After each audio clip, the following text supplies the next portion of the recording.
looking in the mirror. Do I look good? I got my extra bands on. I got my other shoes on. We need more dogs. And welcome back to the latest and greatest episode of the Shaving Points podcast. My name is Jayden May, joined as always by my co-host Quentin Crisco, as we talk NFL, break down all of the games, what we like, what we don't like. It's been a while. It's good to be back. It's always busy during this time of year. We have holidays, we have travel, work, sickness, health. This year especially, it's just like everything's just been raining down on us. And it's like, oh, you want to do a podcast? That's cute. Like, here, let me throw your life in every which way. But we're back. We're here for the prime point of the NFL season. Yep. We're ready to give out some mid to late season awards. Talk a little playoff pictures. It's getting fun. It's getting exciting. And it starts on Thursday night with the Atlanta Falcons, because how else could it start, Jay? The Dirty Birds taking on the Tampa Bay Buccaneers. Tampa Bay Buccaneers at one point were looking like the hottest team in the league. They couldn't lose close games. Baker Mayfield looking like an MVP candidate. And then the world slapped him in the face and said, look at this injury, look at this injury, look at this injury. What about this injury? And then all of a sudden, Tampa Bay is fighting for their lives in that division against the Dirty Cats. You know what else all of a sudden? Atlanta's not good, and they don't have their first-round pick. You know what else all of a sudden? The Rams have Atlanta's first-round pick, and they might already be the best team in the league. You know what else all of a sudden about the Tampa Bay Buccaneers? They're getting back Mike Evans, and Emeka Egbuka is fully healthy. Maybe. Mike Evans is back. Can he get 1,000 yards, Jay? How many is he at? Like 240? I don't know. So it can't be much more than that. Let's see. Mike Evans yards. He is at 140. Can he get 860 yards from this point? 4 games. Well, there's only one way to start, and that's this week. That's this week. So Mike Evans, like how many years? It's every year of his NFL career, right? Every year. He's never. So 11 straight years over 1,000 yards. This year might just. Did he break the record last year, or did he tie the record last year? He got 1,004 yards last year. No, I'm saying did he break the for most consecutive years? He either broke it or tied it last year. I'm not sure which. He broke it. Okay. So that's good for him. At least he broke it, because I thought he tied it. And I was like, oh, that's brutal. But looking at this game, looking at Atlanta, they're not good. They can't run the ball. They want to run the ball. Their second-year quarterback that they took in the top 10 can't stay healthy, shockingly. A guy who tore his ACL twice in college and that got drafted at 27 years old got hurt again. I mean, probably one of the most shocking things to happen this season. They run the ball fairly well. Like, not as well as you would think, but, like, they're still middle of the pack. Well, they need to run the ball like a top 5 rushing offense for this to work. Yeah. And they don't do that. Yeah. And they should do that, but they don't. They have dudes all over the field, and their backup quarterback just loves Darnell Mooney. Darnell Mooney. Who doesn't love Darnell Mooney? A lot of people. A lot of people, Q. But no, looking at this game, we have Tampa Bay at home minus 4.5, total of 44.5. We have I don't think teams ever get to a point where they're like, they want to lose, but maybe coaches like do things a little bit differently if the season's over. Like, oh, maybe we'll try to do some of these, or maybe feature a guy that we wouldn't normally feature to see what we got in him. And we don't care if we lose the game because it's kind of already over type deal. I mean, this Atlanta team has literally nothing to play for and nothing to lose for. Just pride. I mean, they got 37-9 at home against the Seahawks last week. Yeah. I don't even know if they have pride at this point, if we're being honest. But Tampa got embarrassed last week, too. Who did they play last week? The Saints. They lost to the Aints. They lost to the Saints. And Tyler Shuck just refuses to not be bad. Yeah, you big Shuck guy? No. I just think he refuses to not be bad. I don't think he's good. He's just proven to the world that he's not bad. Yeah. Which isn't that dissimilar from the college experience of Tyler Shuck. Yeah, I'm just worried about Saints fans that's going to put them into an even. Wait. But are we sure? Like, already in. Did you see Shuck's stat line from last week? I saw the big run that he had and a couple of other things, but nothing. But throwing the football. What did he do throwing the football? 13 to 20 for 144 yards, an interception, and 3 sacks. Yeah, see, that's not bad. That's poopy. That is bad. Is it? That is We've seen some bad football this year. Yeah, but running the football, he was 7 attempts for 55 yards and 2 touchdowns. I don't think he ever even did that in college. No, he never really ran. So basically, anyone who's thinking that Tyler Shuck is good is based on the idea of him running the football, which is a very new concept. Yeah. But I mean, you're probably gonna hear this from me a lot this week. 4.5 is a weird number. 44.5 is a weird number. You have 2 weird teams. Tampa's had their chance to take over this division multiple times, has yet to do it. Atlanta's too talented to lay 4.5 on a short week. I can't do it. You know how many times Tampa has covered at home this season in 6 tries? Once. 1 in 5 against the spread at home this year.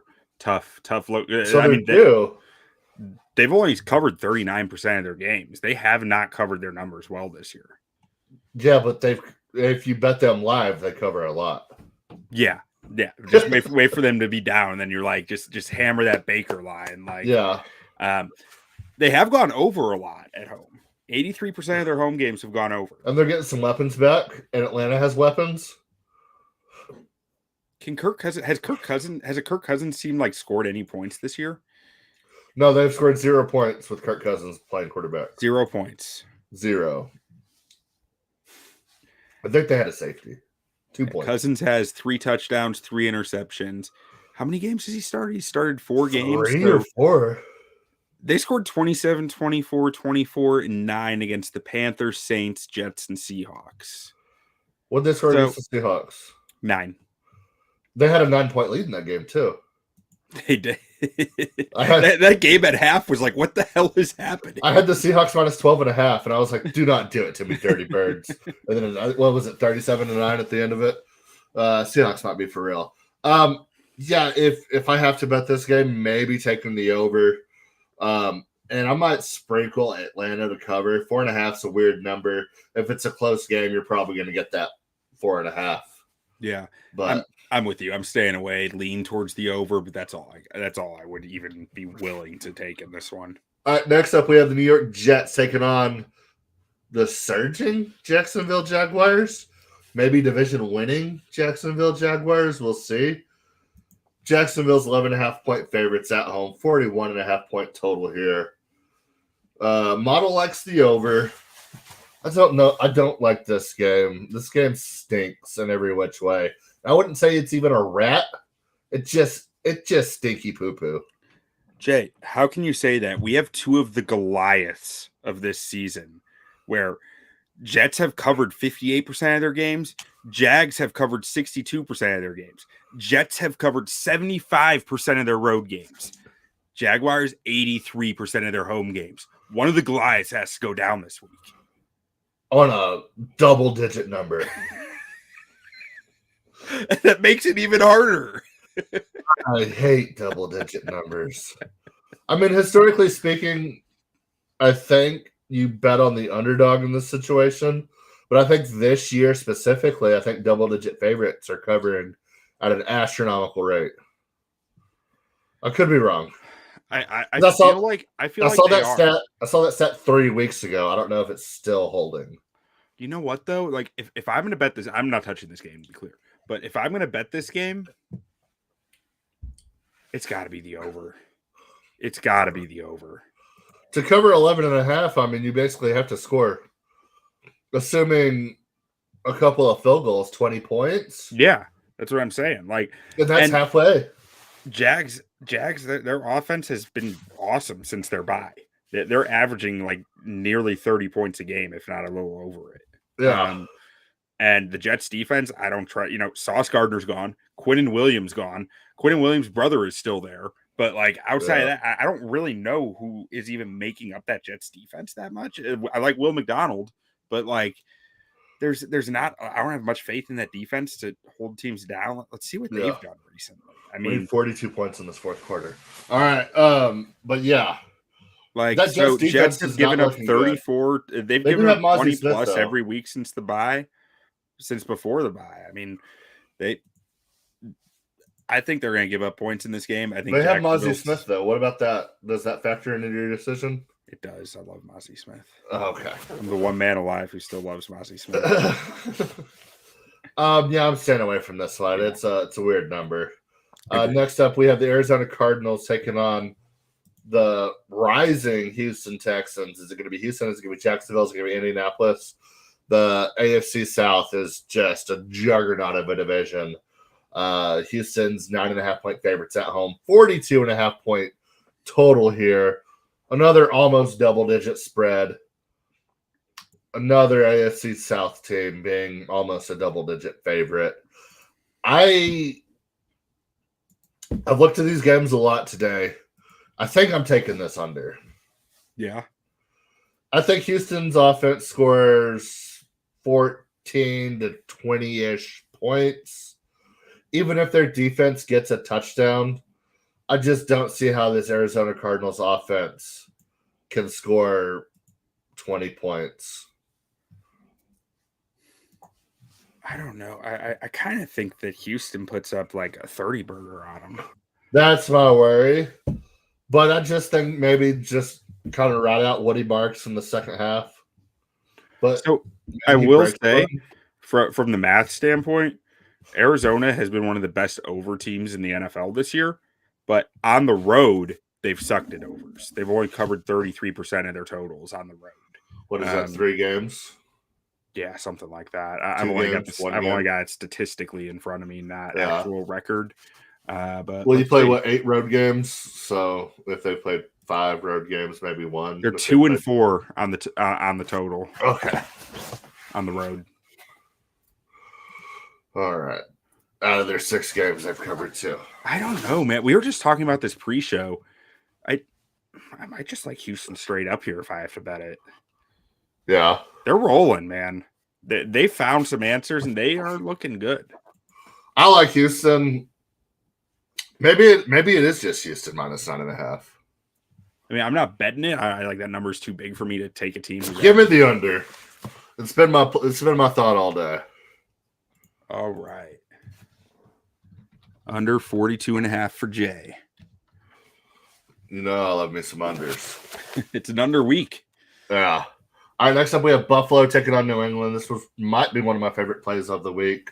New England on a 10-game winning streak right now. New England plus 1.5.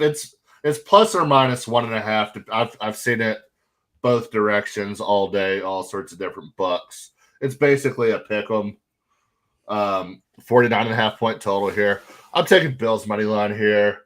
They got embarrassed at home earlier in the season and only scored 6 points, 9 points, whatever it was. I think New England's going to lose some games down the stretch. I do think this New England team's really good, and they are definitely a team to look out for in the playoffs and everything. But they're a young team. Josh Allen's playing great right now.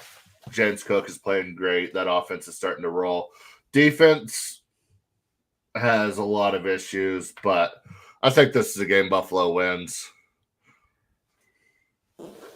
I'm on the fence on this one.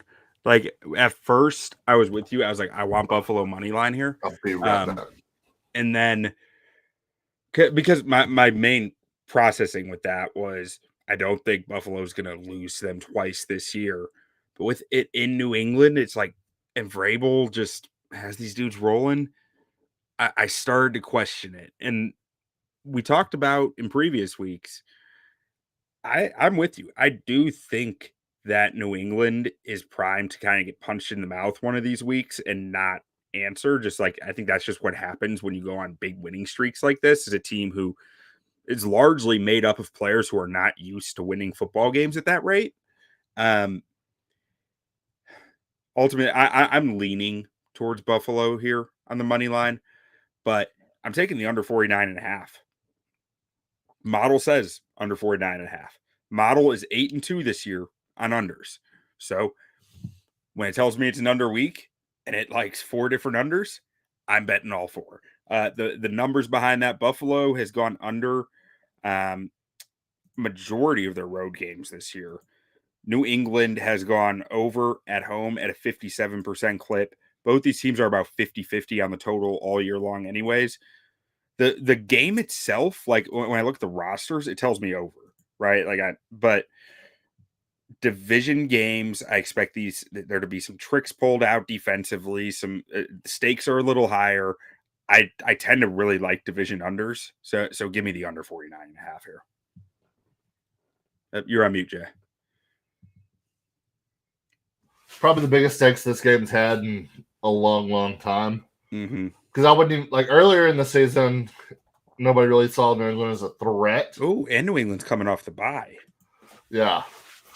Nobody really saw New England as a threat earlier in the season. When they won, they were like, oh, okay, maybe this New England team is for real, and they haven't lost since. So, yeah, definitely the biggest stakes in a long time for an AFC East game, and any AFC East game in a long time. So, yeah. Excited to see it. I'm taking Buffalo. I think they get it done.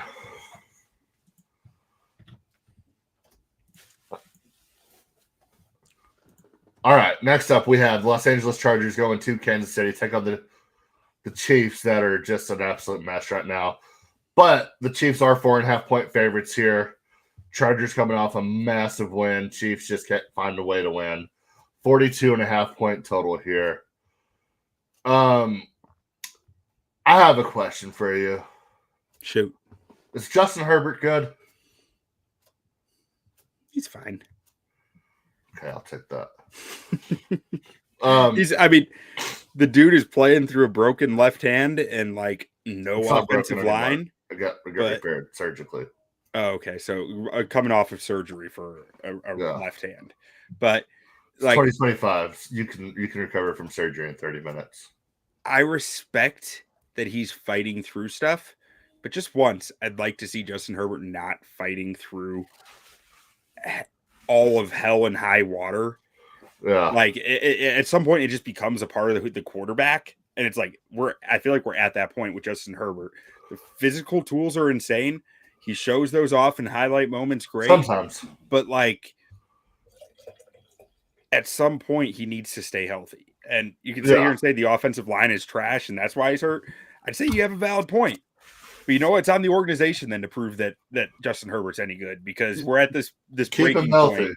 Yeah, keep your guy healthy. Keep anybody healthy. Yeah, keep anybody healthy. Their offensive line is literally like just Joe Blow off the street. Like, it's not Joe Alt, that's for sure. Which is hysterical because coming into the year when we did our AFC West show, we had a Chargers guest on, and you and I both were like, this O-line depth looks outstanding, right? And they ran through it quick. It just disappeared. It died overnight. Yeah. Whenever you have 5 injuries with the O-line, all of a sudden depth doesn't really matter. But I can't take Kansas City minus 4.5 against anybody right now. It seems like they're playing to their opponent's level. So if they play somebody good, they keep up. If they play somebody bad, they let them keep up. Travis Kelce can't catch the ball to save his life. The whole team just seems in a disarray. Patrick Mahomes is actually playing quite well right now. I mean, anybody that's watched these games, I think, unbiasedly would say that Patrick Mahomes is actually playing pretty well. I mean, he's making plays, he's hitting open guys, and I don't know if you want to call it the magic or whatever it is on this team the past 5 years. It's gone. Yeah, I mean, I don't think they have the coaching advantage they used to. I just don't think Andy Reid's heart is it in the way that it once was. Like, and understandably, the dude's getting up there in age, and he's probably not putting in the same hours he once did. Yeah, won some Super Bowls, and I think Patrick Mahomes is playing some of the best ball of his life right now. So that's gotta suck if you're a Kansas City fan, having a generational guy like that. Yeah, no one feels bad for you though. Just wasting one of his prime years, which whenever you look back at the Patriots, like that never happened to the Patriots. And now the Patriots are good again, fucking assholes. But yeah, I'm not touching this game. If I might tease Kansas City up to like plus 2.5, basically. So you're taking them essentially on the money line. Because I do think Kansas City finds a way to win this game. So yeah, maybe throw them in a teaser, and you're essentially just taking the money line with a couple of extra points of insurance. Yeah, I don't like. I want to believe that Kansas City will win this game just because the Chargers are so like, how the fuck is this happening kind of team. Well, also every time the Chiefs lose, you're like, oh, season's over, and then everything falls their way, and it's like, oh, well, we just have to win out. All they've had to do is win out for the past 3 weeks in a row, and they can't freaking win. But somehow they're still very much alive because everybody else sucks. Yeah, I mean, I don't know. I can't. I just can't bet this game. Like if I'm betting anything, it's like we've been texting back and forth, and it's like, oh, it's do or die for the Chiefs this week. We've said that 4 or 5 times. But yet they're still very much alive. Like if they went out, they're probably making the playoffs. Like when the Chargers lose, they lose ugly. So like if the Chiefs win, they're going to win by multiple scores in this game, I think. Or Patrick Mahomes does something Patrick Mahomes like and kicks a field goal to win by 1. I don't know. I mean, maybe it's both of these teams. The Chargers' losses this year have just been in like embarrassing level losses. Like they're either winning or they're getting blown out. But then you look at the Eagles game, one of the ugliest games in NFL history, and it's like, oh, the Chargers could have easily lost that game by 1 possession. Yeah, they could have, but they didn't. Jim Harbaugh, They didn't. This team is 9-4 somehow, Jay. How the fuck are the Chargers 9-4 with everything that's happened to them this year? Harbaugh effect. It's insane. I'm not betting this game. I don't even have a lean. I got nothing here. I need 16 points in 4 minutes. All right, next up we have Las Vegas Raiders versus the Philadelphia Eagles. Philadelphia 11.5 point favorites here, 38.5 point total. Philadelphia in a situation where they don't want to win this division. The Cowboys go out there and lay an egg against the Lions last week. And so now Philly has to win 1 out of their last 4, which is the Raiders, Bills, and Washington Commanders twice. They have to win 2 of those games. Yeah. So they're gonna win. Like they're gonna make the playoffs. What if they just go out there and lose to the Raiders? I mean, if I was gonna bet this game, it would probably be Raiders plus 11.5. But like, I don't think they're gonna lose to the Raiders in Philly. The Eagles look so bad right now, and maybe they get it together. I think Kevin Patullo might get assassinated.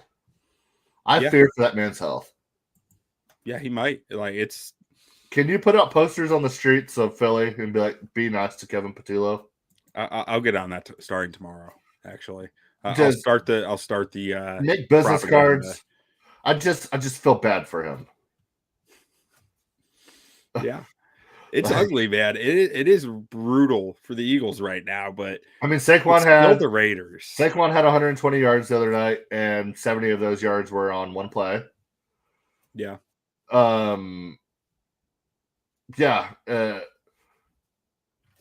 If you look at Jalen Hurts' stats without Lane Johnson, he has a worse career than Justin Fields.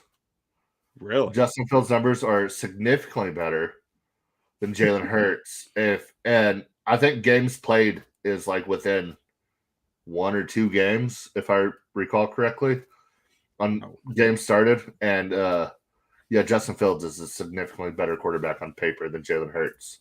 If you just take away Lane Johnson. I did not see that. Was there a tweet about that or something? Yes. It's like 28 games, I think, in total versus 26. And yeah, it's scary. Scary. But I mean, Philly's gonna win this game, I think. 38.5 points is a ludicrous total here. Philly's defense is playing well. So maybe you just don't think about it. Take the under. It's going to be an ugly game. Eagles win like 27-8. I don't know how they get to 8, but 8 seems like a correct score. 2 field goals and a safety. Yeah. But yeah, maybe you just blindly take this under and forget about it.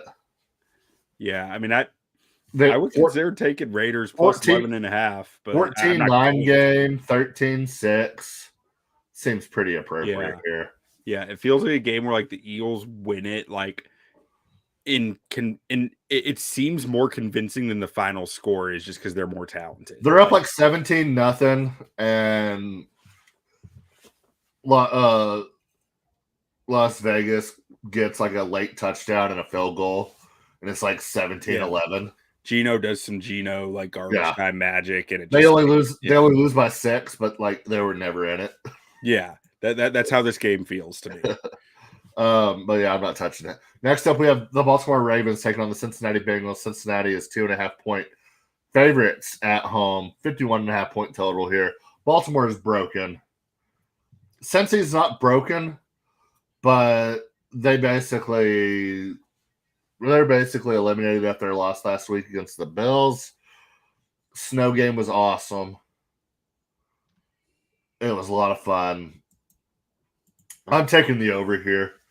I don't know why Baltimore is broken, but they are. And Baltimore and Pittsburgh are both in a spot right now where they want to fire their head coaches. And I'm just sitting there like, is the grass always greener? I don't know. I'm at a weird point with Baltimore where, like, from what, like, some of the guys from the what is it, the like the Exit 52 podcast, I think it is. Let me double check that. I don't want to get their podcast name wrong, but we've had like Jake Luke on the show.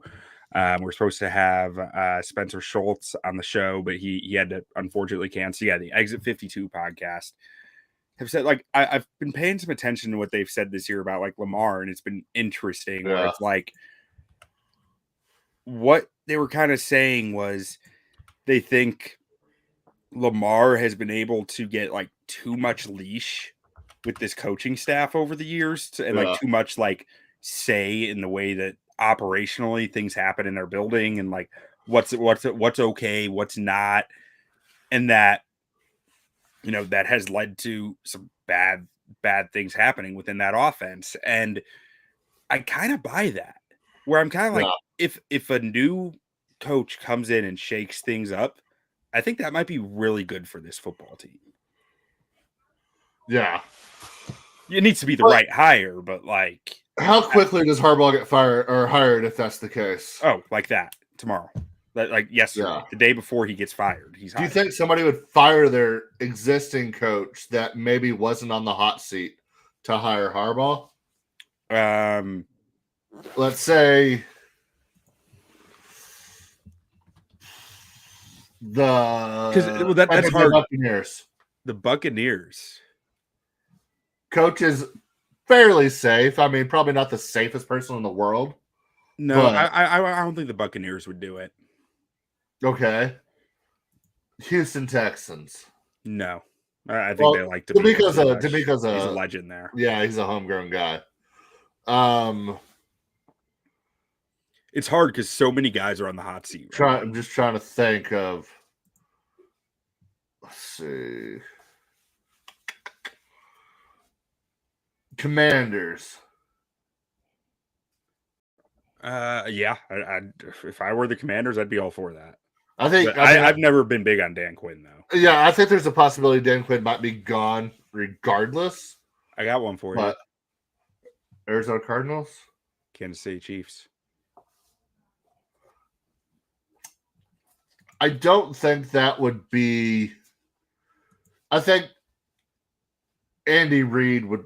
That seems like a situation where Andy Reid would personally reach out to Harbaugh and be like, "I'm stepping down. Take this over from me." Yeah, and like kind of just hand him the keys, and then tell Kansas City like, "You're not doing a coaching search." But like, I feel like someone would scoop up Harbaugh real quick. And yeah, I don't think it would take long at all. Jerry Jones would talk about it. Loves to talk. Yeah. Loves to talk. Did I get this? Are you good at math? What's 138 plus 89?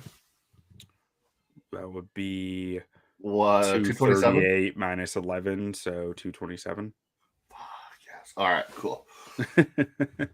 We move on. Yeah. I think Harbaugh's might be one of the most quickly hired coaches in NFL history if he gets fired. Yeah. Tomlin? How quickly would Tomlin get hired? Not as quickly, but like would he do the a Mike same Vrabel? Certainty that he's getting hired somewhere? Mike Vrabel situation? Take a year off, find the best fit. Maybe I could see that. Because remember when Vrabel didn't take a job and everybody's like, "What's going on?" Yeah, and then he just gets New England. I mean, yeah, Tomlin's 53. He has time to do that. Like, yeah. And the reason, like Harbaugh, I don't think do that because he's 63. Like if he wants another ring, he's got to get moving. But like, yeah, 63. Tomlin could take his time and like really plan it out. I feel like, and I feel like the Harbaughs are just going to be like competing against each other to see who can last the longest. Oh God, could you imagine if John went and coached for Jim for a year? I think it would have to be like an advisory role. And then we got a full season of Hard Knocks of it. Oh. I wouldn't want it to be Hard Knocks. What's the one Amazon does? They don't do it anymore. Oh, it was so much better. All or nothing. The access was so good. Yeah, it was so much better. Oh man. But anyway, over. In this one, if I'm betting anything, it's the over. I was talking Ravens. Cincy has gone over 83% of their home games, 62% of all games. Baltimore's gone over 6% of their road games, 62% of all games. Like, yeah, the over's a good play here. I'm not taking it. I'm considering taking it though. Like, I might take it by Sunday. Yeah. Oh man, I want to take Cincy in that game, but yeah, I'm just gonna leave it at the over. All right, next up we have Washington Commanders taking on the New York Giants. Giants are 2.5-point favorites in this game, 46.5-point total. I'm guessing this is Jameis again, or is this Jackson Dart? Jackson Dart's back, right? Yeah, Jackson Dart's been back last week, but I thought he got hurt again. I might be making that up.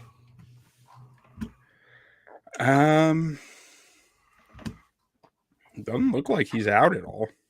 Okay. Well, then Jackson Dart is playing. Yeah, no, there was the whole thing. They didn't run him last week as much. Then there was the controversy about why they didn't run him, and him in postgame talking about how he likes to run the football. It was just kind of like a middle finger to Mike Kafka. Like, body craves contact. Yeah. I might take New York here. Yeah. Jackson Dart's got that swag about him. I might just say, heck it to heck. You know, I feel like this is a ratty line because Washington is coming off their worst game of the year. and they're a pretty veteran football team. I don't know. I mean, they just got embarrassed 31-0 at Minnesota, and I feel like a veteran football team bounces back pretty strongly from that. Even if they have a losing record, like I can't imagine Bobby Wagner is like sitting there mailing it in. You know, I don't know. I'm not betting it, but like I'm leaning towards Washington in this one. Okay, I don't hate it. I just have no belief in Marcus Mariota. I have more belief in him than Jaden Daniels. I'll tell you that much. I don't have any belief in that kid. Next up, we have Cleveland. They're taking on Chicago. Caleb, minus 7.5, 40.5 point total here. What do we think about your Bears now that they lost the game, but they lost it in a way where I think as a Bears fan, historically talking about the times and moments in maybe the last 15 years where you've kind of been in this situation and you play a team like the Vikings or the Packers and kind of get jumped on early, it just all went downhill. And I think the Bears finished that game with some momentum. Yeah, and I don't even think they got jumped on early. Like that game was like 0-0 until halfway through the second quarter. Like they were physical with them and really dictating a lot of terms. But I'm just saying, like whenever points started rolling, I mean, weren't they down like 21-3 or something like that at one point? No, it was never that bad. I thought they were down big at one point. Let's see what they were down like 10 at one point, I think. But no, there's no way I'm messing this up. Yeah, they were down 3-14 at half. 3-14. Yeah, that was the biggest deficit all game. 3-14. Okay. Well, 3-14 seems big, I guess. Yeah. Like they needed to get a stop out of half and score, and they did. Historically speaking, if you're down 3-14 to the Packers at halftime, it doesn't usually end well. But I think the Bears closed the game fairly well. And now you're playing a team that has an exciting young quarterback who's, I wouldn't say Shadir's playing well, but he's definitely playing. And he's out there slinging the rock. He's exciting. I mean, he looks like I thought he would look as a rookie quarterback. If he has a clean pocket, he knows all the reads. He has a good enough arm. He's not nearly as athletic as you want him to be. But, I mean, he's a pass-first quarterback. He's a pocket passer. And if he's Caleb Williams minus 10 speed. Yeah, basically. Yeah. And maybe a little bit more moxie. You might wish that you take off about five moxies from Shadir and put them on Caleb. Okay. What do you mean by that? But what's moxie?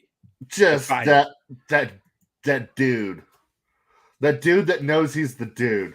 Shadir maybe has just a little bit too much of it. Okay. And Caleb doesn't have quite enough. Okay. I think Caleb has enough, but like Shadir definitely has too much of it. Yeah. I mean, definitely, or I guess I think Caleb came into the league with enough. I'm not sure he does at this moment. I think Caleb seems a little beaten down to me. Yeah, I think. That's what I mean by I think he came into the league with a lot of it, and right now he might not. It might not be all there from the moxie standpoint. And I mean, Shadir grew up with Prime as his dad, so it's understood. Yeah, but I mean, everybody keeps saying there's going to come a time where maybe he doesn't get knocked down a notch. Maybe he's doing the whole like for the rest of his career on bad teams, losing by 20, and then having every single one of his burners tweet out his stats. And I'm like, hey, man, it's good that you had a great game. I was always on the side of he should have started over Dylan Gabriel to begin with. Mm-hmm. He should have been drafted earlier. But, I mean, you can't go out there and celebrate good stats when you get blown out. No, you can't. Just can't do it. Like you, I'm proud of you. Like I think you're playing well. But like flip it off Jeff Simmons at the end of the game. Like, yeah. dude, you lost. Like, yeah, what are you doing here? Pretty convincingly. Like, but yeah, no, I've always liked Shedeur. It's just there comes a point in time to where maybe you're like, okay, but if you stay true to who you are, I guess good for you. But I would take Chicago in this game. I think the way Ben Johnson has this team rolling right now, I think they can beat a team that they have the talent advantage over pretty convincingly. Ben Johnson has this team in a position to where they don't really make mistakes. They put pressure on teams. The defense is playing with this sort of like mentality of we're gonna come get that football. Yeah, a little bit of fuck you. That's my ball. Yeah. But if they don't do that, they get scored on. But still, just enough of it to like be feisty. And with a rookie quarterback like that, and some of the veterans that are on that Chicago defense, especially like the second level, I think linebackers can really make hell for a rookie quarterback. And then all your DBs have to do is be opportunistic at that point.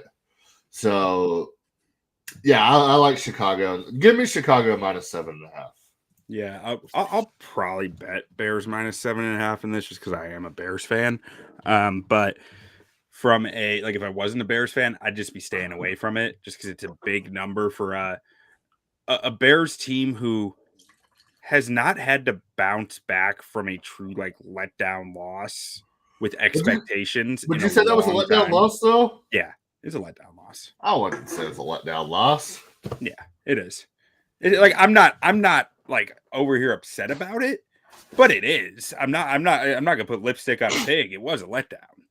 But with that being said, I do think there were positives to take from it. But that was a big game for the Bears. And every fan base the Bears have played have sat here and said after they lost to the Bears, oh, that was the Bears Super Bowl. They were all wrong. They were all wrong. Except for the Packers. This one was big for the Bears. But you play them again. Yeah, play them again next week. Yeah. So just get by Cleveland. But so the Bears have to bounce back off of that, though, for the first time really this year where they're coming off a loss with like expectations like that. And this is a team that's never had to do that. So I am a little nervous for a letdown here, which is why I'm avoiding Chicago minus 7.5. I'd probably my biggest lean is probably to the over 40.5 here. But I think the Bears are going to get a few takeaways on Shedeur. I think they're going to blitz the fuck out of him and just really confuse him, batter him, hit him, and make his life difficult on a day where it's supposed to be 10 degrees in Chicago. So, I'm not betting it, but lean towards the Bears, lean towards the over. I think, maybe I like the under. At 10 degrees, I might like the under. Just give me a lean towards the Bears. Perfect. I have to go say goodnight to my kid real quick. Go ahead and take this next one. I don't have a lot to say about it. Oh, Titans 49ers, the game of the week. Just kidding. So Tennessee Titans going to San Francisco. 49ers are 12.5 point favorites here. Total of 44.5. Let's run through these numbers real quick here. Surprisingly, Tennessee has covered 46% of their games this year. San Francisco's covered 62%. On the road, the Titans have covered half of their games, 50%. Better clip than I would have guessed. San Fran at home, they've only covered 40%. Big number like 12.5. It makes me kind of like Tennessee here, where I'm sitting here going, they cover half their games. They cover at like nearly half their games. They cover exactly half their games on the road this year. Total of 44.5. Tennessee has gone over 62% of their games. San Fran 58. But San Fran's been a lot better at home from the defensive standpoint.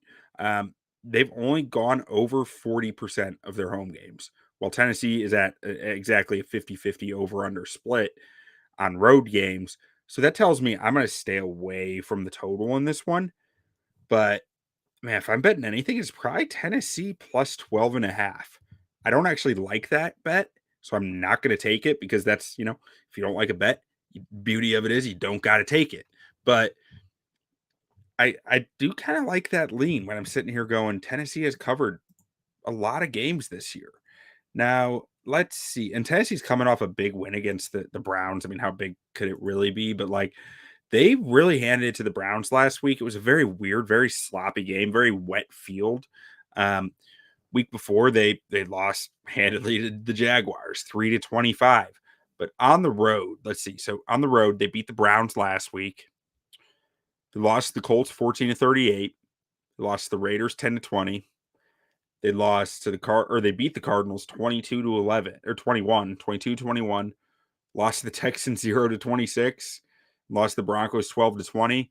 Yeah, I take back my statement a little bit. I can't take Tennessee plus 12.5. I can't even suggest it.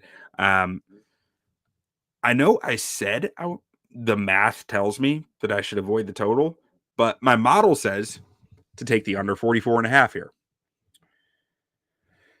Well, folks, like I said earlier in the show, model's 8-2 this year on unders. I'm hitting every under that it's telling me right now. So are we taking I'm model taking under 44.5. Model loves unders this week. We got a couple of unders coming up here. Yeah, and it's 8-2 this year on unders. So it's been on the Tennessee's money. Bad. I predicted at the beginning of the year Tennessee wouldn't win a whole lot of games, but they would feel good about going into next season.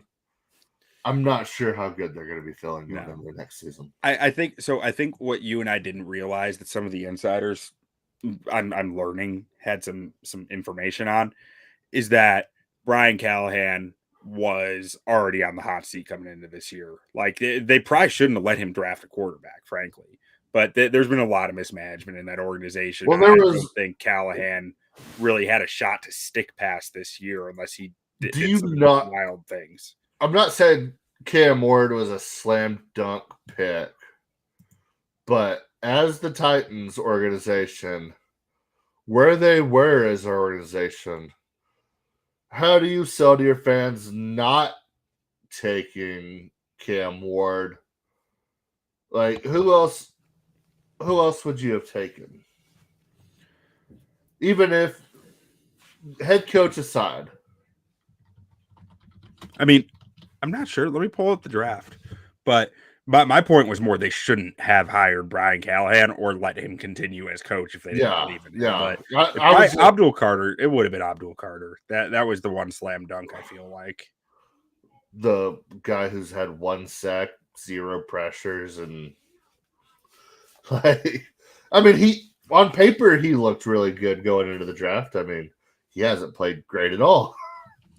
I mean, has he really not though? I know he only has 1.5 sack by full sack numbers, but I think his impact has been real. I don't know about his impact. I just know he's got 44 pressures on the year. Yeah.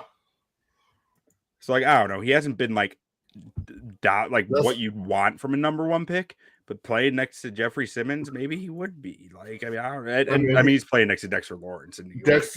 Dexter Lawrence, Brad Burns, Kayvon Thibodeau, gotta find a way to right, but a different defensive scheme might be the difference too. Yeah. I'd still take Abdul Carter if I were if I were Tennessee. I'd take Abdul Carter. Yeah, maybe, but either way, Tennessee's in trouble. They might pick first again. Wait, let's see. So New York Giants. Brian Burns has a ton of sacks, right? I'm honestly not sure. I bet you Carter's Brian Burns has 13 sacks. I bet you Carter has a lot to do with those 13 sacks. He has 1.5 to do with them.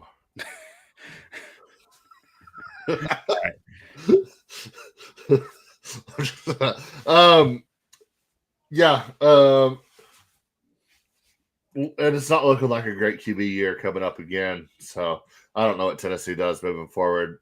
A lot of receivers in this draft. Maybe you just go get Cam Ward some help and hope it works. I mean, yeah, you can't quit on Cam Ward this fast. He No, you don't quit on Cam Ward, but it's just like where do you go from here? I don't know. All right, He's moving a on. rudderless organization doing rudderless organization things. Yeah, I always get their hire mixed up with Seattle too. Brian or what is it? Brian Callahan, Mike McDonald, and Brian Callahan. Two of the most generic football names you've ever heard in your life. All right, next up we have Detroit taking on the Rams.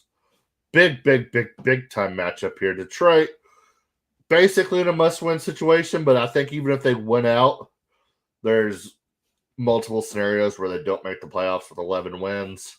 That's just the nature of the NFC right now. Rams are 5.5-point favorites at home, 54.5-point total here. I think we are on Matt Stafford MVP watch right now. I know a lot of Patriot fans are kind of clamoring for Drake May. I think if Matt Stafford finishes this season strong, there's no way they don't give it to him. And this might to lose. This might be like the crown jewel at home in LA. Probably going to be the 1 seed, taking on his former team that was the hottest thing coming into the season. It just seems too perfect, right? Like I think the Rams might put up 50 in this game. Not saying I don't think Detroit can match it, because when that offense is hot, it's hot. Jameson Williams is kind of slowly turning into like maybe the number 1 receiver on that team too, that nobody's really talking about. But when that offense is hot, it's hot. Jahmyr Gibbs is the best running back in the league right now. It's bar none. I don't even think it's arguable at this point.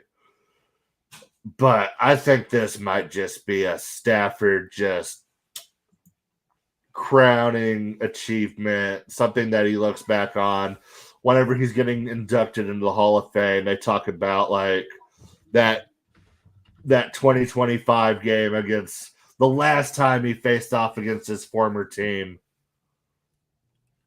type deal. So I'm taking the Rams here, and I'm taking the over. Rams are going to kill him. I'm taking the Rams. I'm taking the Rams, and I'm taking the over.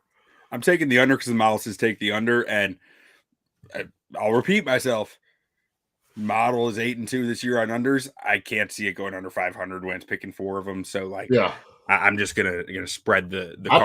I'm taking the over because I think the Rams might score 40. Yeah, I honestly think Rams defense has been really good at home this year.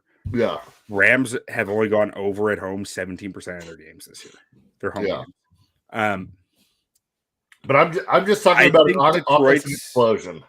Yeah, I think Detroit's offense, when they're against a team who matches up well from like the star talent perspective, I think they're in a tough spot right now. Like Sam Laporte is done for the year.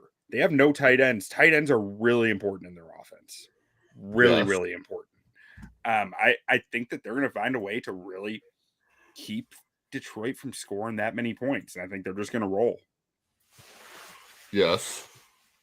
So give me Rams minus 5.5. Give me the under 54.5. Okay. I'm taking over in the Rams. Boom. All right. Next up, we have Carolina versus New Orleans. Carolina's still in this, technically. Is anybody taking Carolina seriously right now? No. I don't think so either, but... Should they be? Carolina's not at home this week. Carolina's been a beast at home. Mm-hmm. They're a different team at home. This is a cute game, though. You have Tyler Shock.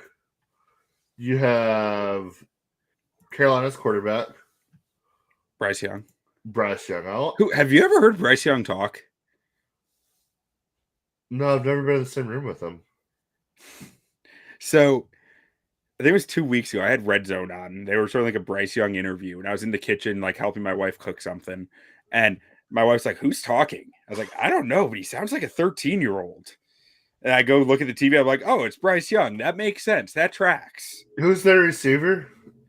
Xavier Legette. Yeah, I bet those conversations are electric. They gotta be. Yeah, this is another game where it's like New Orleans is playing well enough, but if you're New Orleans, do you want to win? Do you really want to win some of these games going down the stretch with Tyler Shuck? Like, the only redeemable quality that he has is that he's not bad. And that's basically what's drove your organization into purgatory. I'll tell you who wants to win.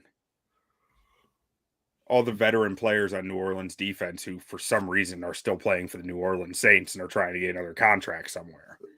I mean, they just love Nola. No, they'll resign to New Orleans. Maybe, but like they want to win. They want to win. Jeffrey Lurie's no, wait, who's their GM?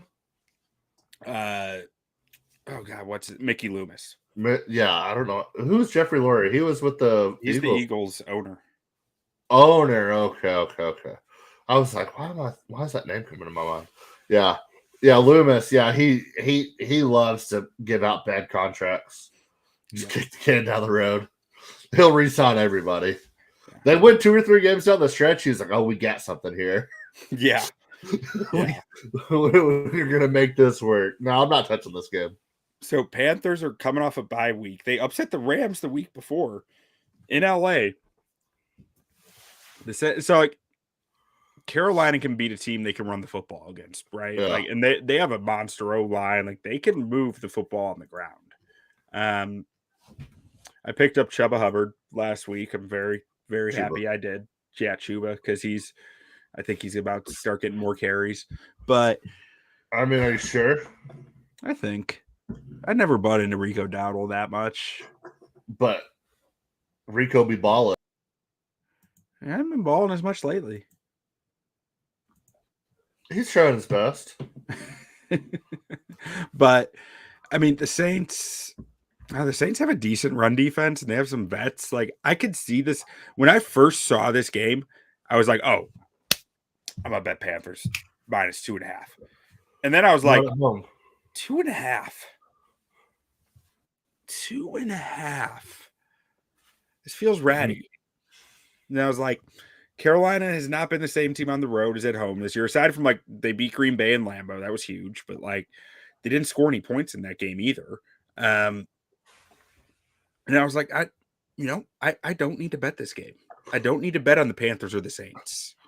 So I'm going to take the under because the Miles says take the under. And what we do when the Miles says take the under? We take the under. Boom. That's all I have to say. Under it is. All right, moving on.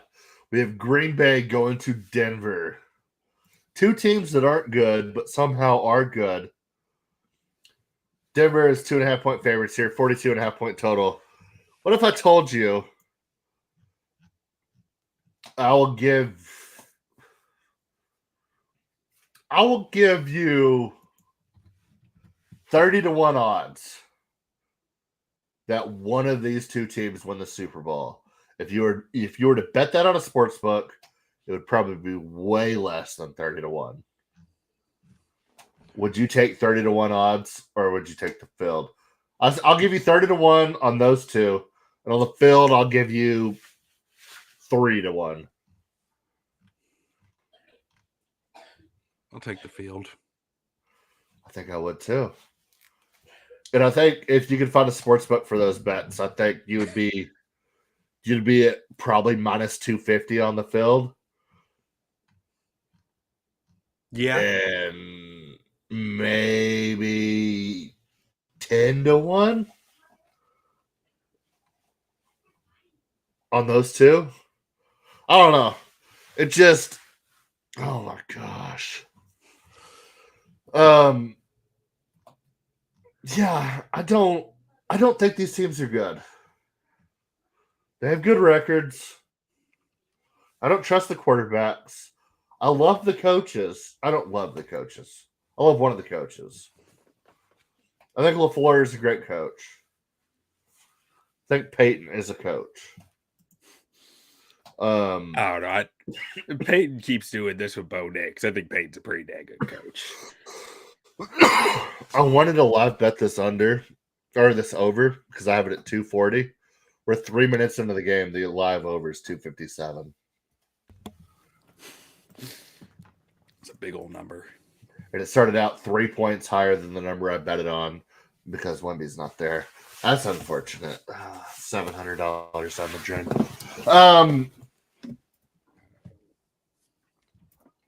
Not touching this game because I don't trust either one of these teams. Like I wouldn't be surprised if either one of these teams blows the other team out. I wouldn't be surprised if it's a close game.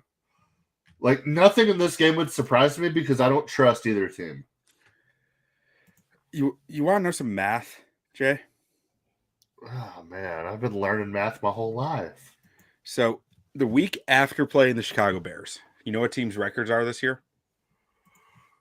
After playing Chicago bullies people. So we're 13 games in? 3-10. 2-8-1. So real close. Okay. Real close. The one game a team had a bye right after playing the Bears. So that one didn't count. So that's why it's one less game. You said. Yeah. It's been Johnson effect. You know how many of those teams got held below 10 points? The following week? Yep. 5 of them. Boom. Right on the money. 5. I know vibes. You know what the average score for those teams was in any game this year? Outside of those Bears games. That got held below 10 points? No, just for any Bears opponent, what's their average score this year? Excluding the Bears? Yeah. 22.5. Yeah, 22.3, and they give up 25. Look at me. I know, you're right on it. Booming it. You know what the average score is the week after playing the Bears? Yeah. 18-28. Broncos money line. But it's Bo Nix. That I think Green Bay is tired from playing the Bears in what was also a very emotional game for them, going to altitude now. Give me Denver.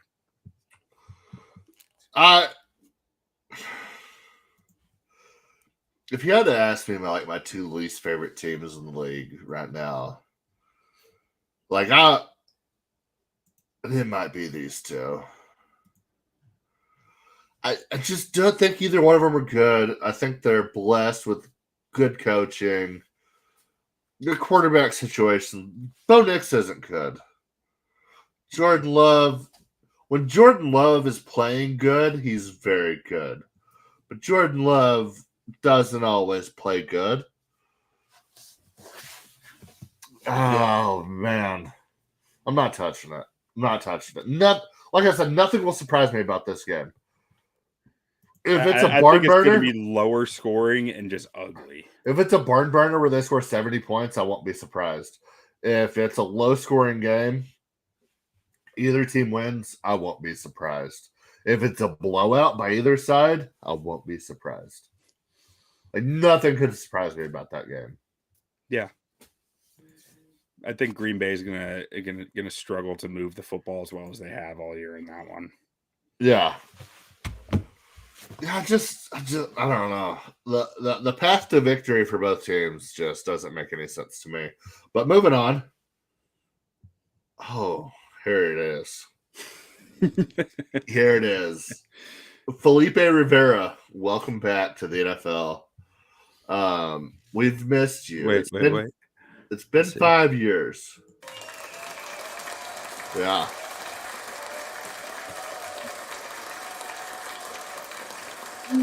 How do I stop it? Oh, there you go. I thought it would stop on its own. How long do you have to wait to be on the Hall of Fame ballot? I have no idea. Was it 5 years? I think so. We were at least. We were maybe 10. I think it's 5 years. Okay. I think we were getting pretty close to having Phillip Rivers on the Hall of Fame ballot. Not saying he was a Hall of Fame quarterback. Whether he is or he isn't, that's not for me to decide. But I'm saying we were getting dangerously close for him to be on the ballot. Yeah. And he is most likely going to start a game against one of the nastiest defenses in the NFL. Trivia time. Phillip Rivers is the second grandfather to play in the NFL. Who was the first? Brett Favre. He did it like 33. Yeah, you got it. A crazy. Brett Favre was a grandpa, like a crazy young age. Yeah. Like, mathematically, you're like, wait, what? That Mississippi boys. Yeah. Yeah. I want to say, like, whenever I saw the stat, it was like, and Brett Favre was a grandpa in, like, I think it was like 2011. I was like, wait a second. He played like 5 more years after that. It was just a crazy number. Yeah.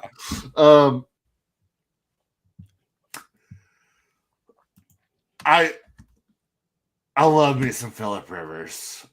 I'm taking Seattle minus 13.5 here. Ooh, okay.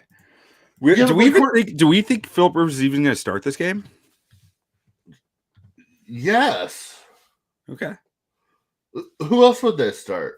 The rookie, Riley Leonard. No, he's opting out in solidarity with Notre Dame. Is that right? Yeah, he said, if Notre Dame's not playing, I'm not playing. Duke also opted out, so he's standing in solidarity with both of his college teams. I hope it is Rivers who starts. No, Riley Leonard's also hurt. Like, he might not be able to go. And he also didn't look very good. No, he didn't. I mean, this bet is mostly on Rivers starting. I wish I wrote down these quarterbacks because me and a coworker went through every single practice squad in the league this morning. There's like 14 quarterbacks that I would go grab off. I might be ignorant, but to my knowledge, if they're on P squad, you can just go get them if you want to sign them to an active roster. And then the other team has like a chance to like maybe match. Like there's some weird things about it. But if somebody's on P squad, you can basically go get them, right? Do you know these things? Yeah. I mean, you pretty much can. But the question then becomes like, well, does he have any chemistry with any of the guys? Okay. How well does he know the playbook? Okay. Like, can we trust him to actually run the other option is Phillip Rivers, who's been out of the league for 5 years. And some of the names I saw, Bailey Zappi started, 20 games in the NFL? He's under 30. Sam Ehlinger started for this organization quite recently. Okay. Under 30. God, those are the first two that come to mind. But Phillip Rivers threw plenty of passes to Michael Pittman his 1 year in Indy. Phillip Rivers is the grandfather. But no, we went through every single P squad, and I'm like, there's 15 guys that I'm like, let's try this before we bring a grandfather in here. It just doesn't seem serious. It almost seems like a cash grab, but it's in Seattle. You're just going to throw this fucking old-ass man to the wolves and be like, hey, bro, figure it out. Yeah, I don't like it. It's mean. It's rude. Give Seattle minus 13.5 all day. This is borderline just for the memes, but I'm taking Indy plus 13.5. And the way I could talk myself into this, and this is pure insanity talking, but their offense can be so wildly different from anything they've put on tape with Phillip Rivers that, like, I can buy that it just might work for 1 week because Seattle has no idea what's coming. Yeah, they do. That's a lot of Jonathan Taylor and some out routes to Michael Pittman. I mean, Phillip Rivers is a 0.0 threat to run the ball. He's going to try to get it to his outside guys. I don't think he's going to stand there in the pocket. I think he's going to hit plenty middle of the field, though. Like, I think that Indy has nothing on tape of what Phillip Rivers is going to look like. They have 35 years of Phillip Rivers on tape. No, but like the offense, their plan, their game plan, how they're going to attack Seattle's defense. it's going to be something that is completely different from anything. Like, you have to throw Indy's offensive tape out the window at that point. They're going to be freshmen in college next year that graduated from high school and never saw Phillip Rivers take a snap in the NFL during their high school career, watching their coach go out and imagine being an 8th grader and Phillip Rivers introduces himself to you as a coach, and like you're probably smart enough to realize that this dude played in the NFL, and you go through freshman, sophomore, junior, senior year, graduate high school, and this dude that introduced himself to you when you were 13 years old and you're going into your freshman year of college is playing back in the NFL, it's worse than a Disney movie. He's going to get killed. After Phillip Rivers wins this game, who's playing him in the movie? That's all I want to know.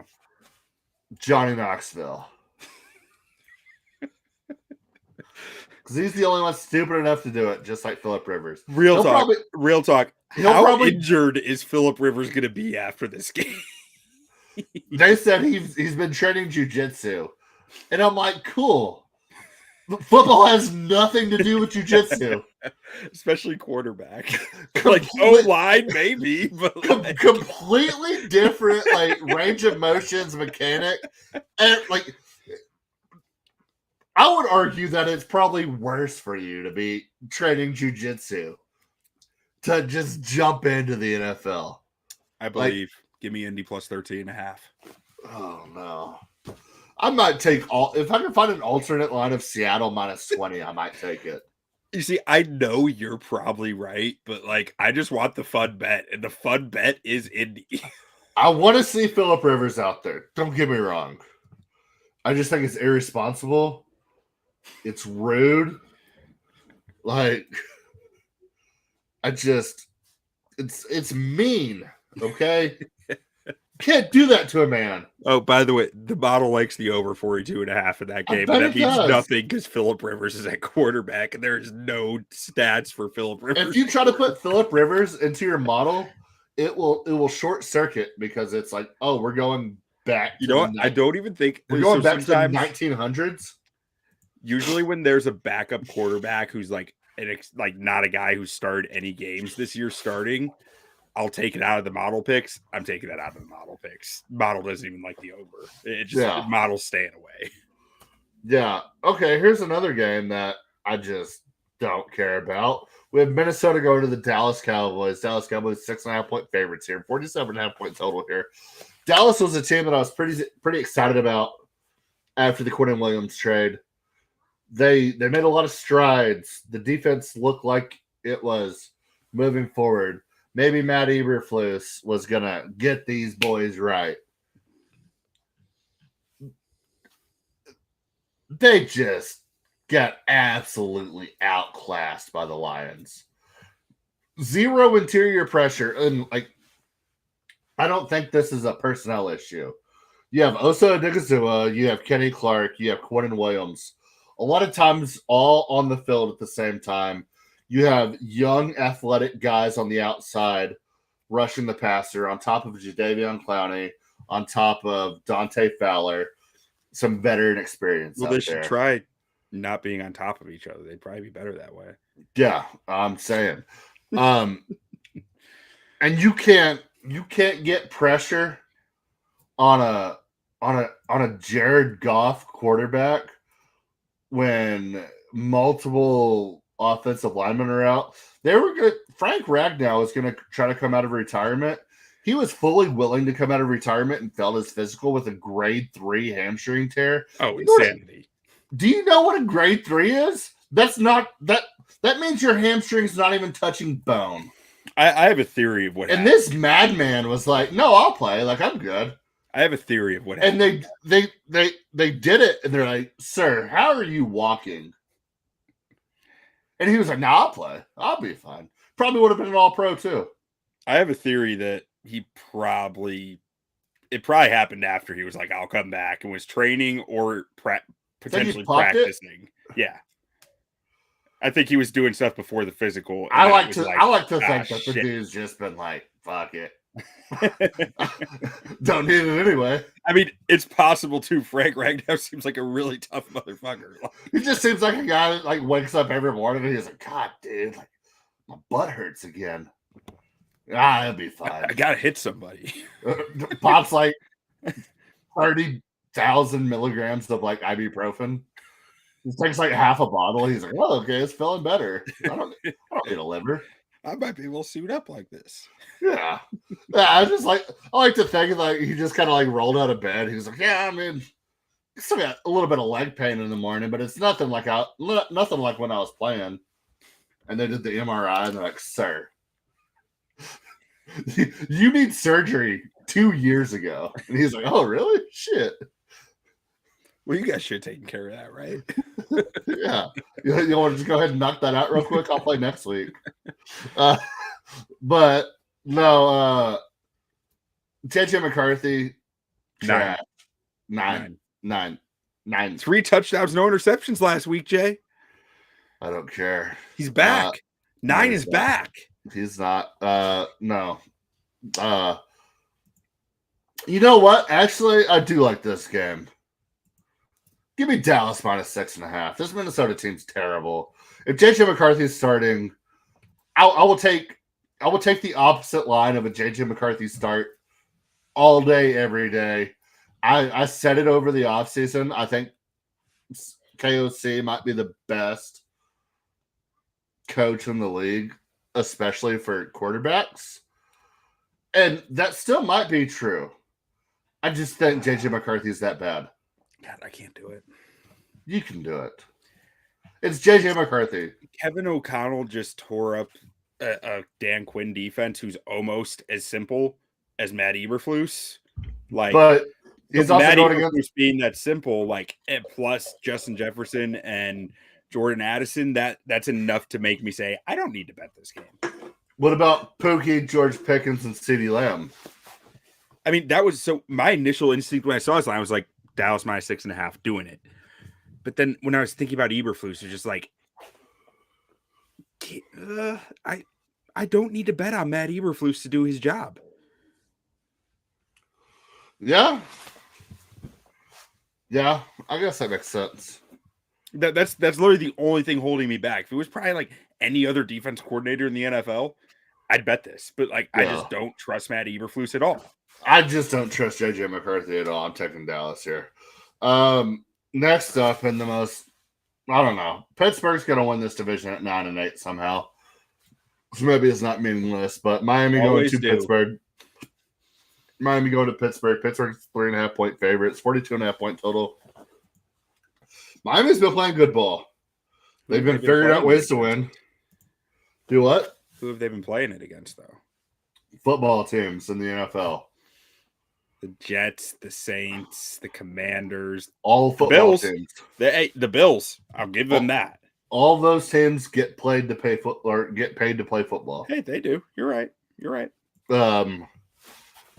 But yeah, I'll probably take Pittsburgh here. This just seems Pittsburgh hasn't really done anything in a while. They were 6-2 at one point. It's kind of fallen apart since then. This is a game they win. Mike Tomlin gets a whole lot of credibility in the building. Mm-hmm. They go 9-8. They somehow win the division. They lose in the first round, and it starts over. They're just gonna Pittsburgh's a physical football team. Miami's not. That's all I need. Pittsburgh -3.5 is an easy bet for me. I agree. The model likes the over 42.5 in that one. Over. Give me the over. I'll take a model over. Miles been okay on overs. It's like I want to say one game above 500 this year. I forget. It's had a lot more over picks than under picks this year, though. Okay. All right. Well, that'll do it for us this week. I'm taking Texas Tech to win the national championship. Already did. Yep. And on a side note, if you have money and you're like, man, I don't know if I want to take Texas Tech, I'll give you a little hint. Take the Bulldogs of Georgia. Ooh. But I'm not saying that. I didn't tell you dogs. Need more dogs. I didn't tell you that. But yeah. God, I just hate what Georgia's makes me, offense through this entire regime. What makes me feel worse about that is that I think it's going to be Texas Tech, Georgia in the national championship. Ooh. And I think we're going to lose. But I didn't say that. I didn't say that. So, right. God, I hate Georgia's offense so much. You know what I want? I want Texas Tech, Indiana, and say fuck all this blue blood shit. Let's get the NIL players up here. They can't. They will play in the quarterfinals. No. Yes. Not according to this bracket on ESPN. Well, that bracket is wrong. If Texas Tech beats Oregon and Indiana beats the winner, that's because Oklahoma, the bracket Alabama, doesn't. We'll play Indiana in the semifinals. I see. If everything stays pat, we will play Indiana in the quarter or in the semifinal. Georgia will play Ohio State in the semifinals. Yeah, because it changes based on seeding the bracket, right? It doesn't just follow the bracket as it's laid out currently. It will follow the bracket as laid out currently. But if it follows the bracket laid out currently, 1 will play 4, 2 will play 3, and the winners of those will play in the national championship. Right. All these brackets I'm looking at are like they're just spread differently. Oh, yeah. No, if we have a 1 through 4 semifinal, we'll play Indiana. Georgia will play Ohio State. Damn. Well, I want to see Indiana Tech because I hope that's the best game of the I think we're gonna get it. I think Tech beats Georgia or JMU, either one. And I think Indiana takes care of business between Oklahoma or Alabama. Yeah. So I think we're going to see that game. They just won't be for the Natty. It's going to be sick. Yes, sir. All right. I need to go to bed. Oh, no. Okay. All right. I need to go to bed. All right. Adios. We'll see y'all next week. Adios. You play to win the game. Hello? You play to win the game. You don't play to just play it.